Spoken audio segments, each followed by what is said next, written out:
Hello friends, welcome back to our channel Fish and Me. இன்னைக்கு நம்ம சேனலில் ரொம்ப ஈஸியாக டின்னர் எப்படி பண்ணுறதுன்னு பார்க்கலாம். நான் இன்னைக்கு கோதுமை மாவு வச்சு ஆனியன் கோதுமை தோசை அண்ட் ஆனியன் சட்னி பண்ண போகிறேன். அதுக்கு நான் ஒரு 2 கப் கோதுமை மாவு எடுத்திருக்கேன். அதில் தேவையான அளவு உப்பு ஆட் பண்ணிக்கலாம். அப்புறம் கொஞ்சமாக சில்லி பவுடர் ஆட் பண்ணிக்கலாம். கொஞ்சமாக சில்லி பவுடருக்கு சும்மா லைட்டாக மட்டும் ஆட் பண்ணால் போதும். அப்புறம் நான் ஒரு பெரிய வெங்காயத்தை கட் பண்ணி வச்சுருக்கேன். அதையும் இது கூட ஆட் பண்ணிக்கிறேன். இது ஆனியன் கோதுமை தோசைக்கானது. நெக்ஸ்ட்டு ஆனியன் சட்னிக்கு நான் ஒரு 15 சின்ன வெங்காயமும் 2-3 பெரிய வெங்காயமும் கட் பண்ணி வச்சுருக்கேன். அப்புறம் ஒரு தக்காளி, அப்புறம் ஒரு 1/4 மூடிக்கு கம்மியாக தேங்காய் எடுத்திருக்கேன். அப்புறம் ஒரு 10 பல் பூண்டு, சின்ன சைஸில் புளி, ஒரு 3 வரமிளகாய் எடுத்திருக்கேன். வாங்க நம்ம எப்படி பண்ணுறதுன்னு பார்க்கலாம். ஃபஸ்ட்டு ஒரு பேனில் எண்ணெய் கொஞ்சம் நிறைய விட்டுக்கோங்க, அப்போ தான் நல்லாயிருக்கும். நான் ஃபஸ்ட்டு ஆனியன்ஸ் எல்லாம் ஆட் பண்ணிக்கிறேன். கூட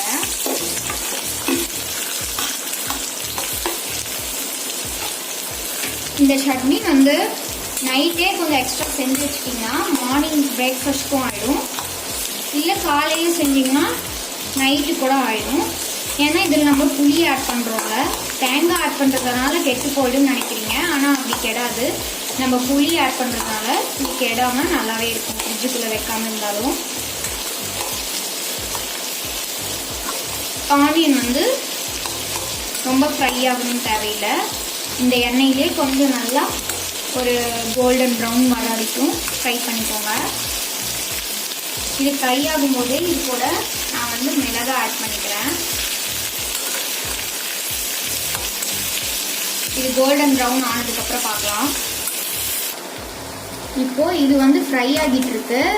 இதை சிம்மில் வச்சுட்டு இது ஃப்ரை ஆகிற கேப்பில் நம்ம தோசை செஞ்சிடலாம். ஸோ தட் நமக்கு டைம் சேவிங்காகவும் இருக்கும்.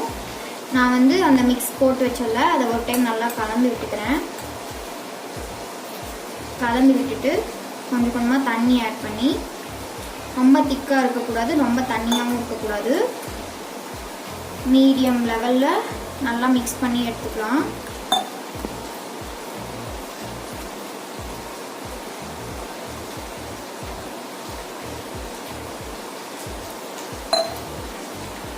நல்லா இப்படி வச்சு மிக்ஸ் பண்ணிகிட்டே இருங்க, லம்ஸ் இல்லாமல். நான் மிக்ஸ் பண்ணிவிட்டு உங்களுக்கு காமிக்கிறேன்.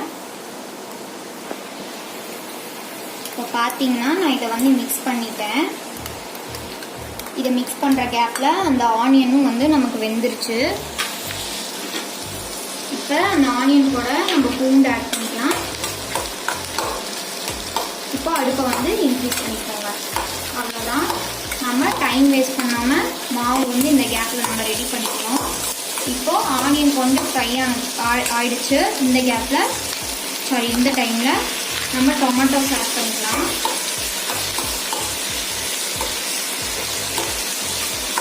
டொமேட்டோஸ் ஜஸ்ட் ஒரு டேஸ்ட்காக தான் ஆட் பண்ணுறோம்.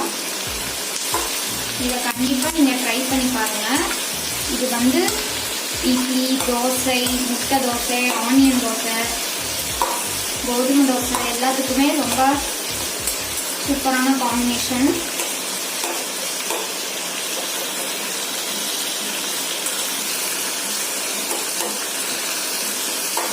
நான் இதை டின்னருக்கு செஞ்சுட்ருக்கேன்.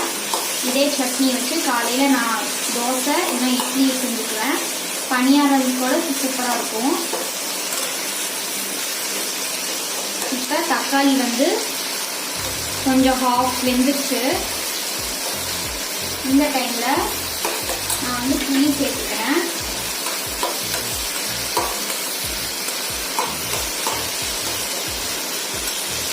உப்பு இப்போ ஆட் பண்ணக்கூடாது, கடைசியாக தான் ஆட் பண்ணணும். அரைக்க போகிறோம்ல, அதுக்கு முன்னாடி தான் உப்பு ஆட் பண்ணணும்.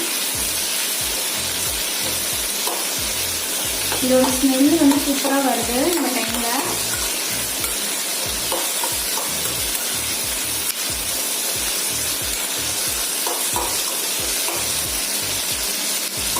நியூலி மேரிட் அப்புறம் இப்போ தான் சமையலாம் கற்றுக்கிறீங்க அப்படின்னா உங்களுக்கெல்லாம் இது வந்து பேசிக்காக நல்லா ஈஸியான டிஷ்ஷாக இருக்கும், அப்புறம் டேஸ்டியாகவும் இருக்கும். இப்போ இது டொமேட்டோஸ் வந்து கொஞ்சம் ஃபுல்லாக வெந்து முடிக்கிற மாதிரி இருக்குது. இந்த ஸ்டேஜில் நான் வந்து கோகோனட்ஸ் ஆட் பண்ணிக்கிறேன். கோகோனட்ஸ் ஆட் பண்ணி ஒரு 1 minute இப்படி மிக்ஸ் பண்ணி விட்டுட்டு அடுப்பை ஆஃப் பண்ணிக்கலாம்.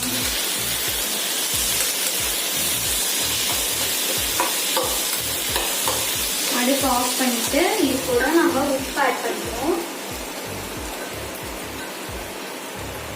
எவ்வளோ உப்பு வேணுமோ அவ்வளோ உப்பு ஆட் பண்ணிக்கோங்க.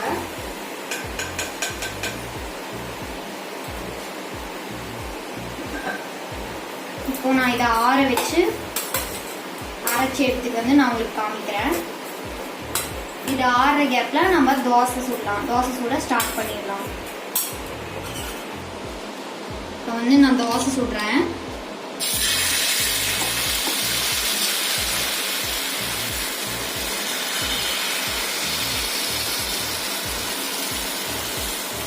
இதில் ஆனியன்லாம் போட்டுட்டோம்னால நான் இப்படி சுடுறேன். கரண்டி வச்சு சுற்றினோம்னா நடுவுலலாம் பிஞ்சு பிஞ்சு போன மாதிரி இருக்கும். ஸோ அப்படி சுட்டுக்கலாம். நான் இப்படி சுடுவேன், நீங்கள் வேணால் ட்ரை பண்ணி பாருங்கள். அடுப்பை வந்து மீடியம் ஹை ஃப்ளேமில் வச்சுக்கோங்க. ரொம்ப ஹையாக வச்சிங்கன்னா தீஞ்சு போயிடும், அப்புறம் உள்ளாரெல்லாம் வேகாமல் இருக்கும்.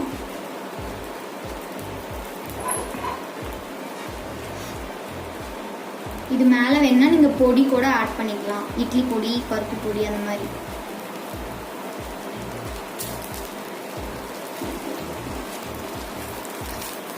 இப்போ வந்து இதை வந்து ஒரு 1 minute நல்லா வேக விட்டுக்கோங்க.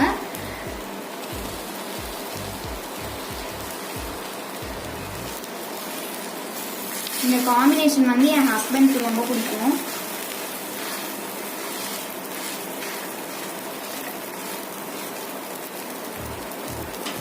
பார்த்தீங்கன்னா ஒன் சைடு நல்லா கோல்டன் ப்ரௌன் ஆயிடுச்சு 1 minute கழிச்சு.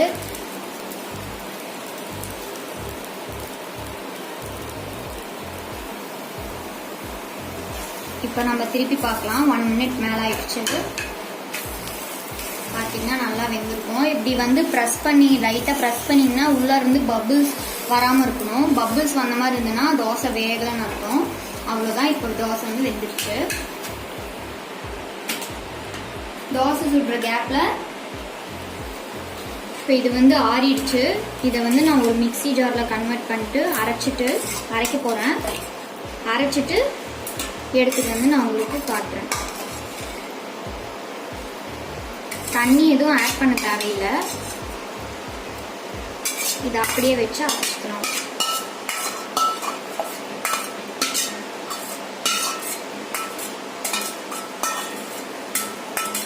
இதை அரைச்சிட்டு வந்து நான் உங்களுக்கு காட்டுறேன். இப்போ நான் இதை வந்து அரைச்சிட்டேன். எப்படி இருக்குன்னு பார்க்கலாம். பார்த்தீங்கன்னா நல்லாயிருக்கும். கலரே நல்லாயிருக்கும். டேஸ்ட் பண்ணி பார்த்தீங்கன்னா இன்னும் சூப்பராக இருக்கும். அவ்வளோதான், நமக்கு சட்னி ரெடி ஆயிடுச்சு. இதை நான் டிஸ்பிளே பண்ணிட்டு நான் உங்களுக்கு காமிக்கிறேன். அவ்வளோதான், நமக்கு ஆனியன் கோதுமை dosa and onion chutney ready ஆயிடுச்சு. கண்டிப்பாக நீங்களும் ட்ரை பண்ணி பார்த்துட்டு எப்படி இருக்குன்னு கமெண்ட்டில் சொல்லுங்கள்.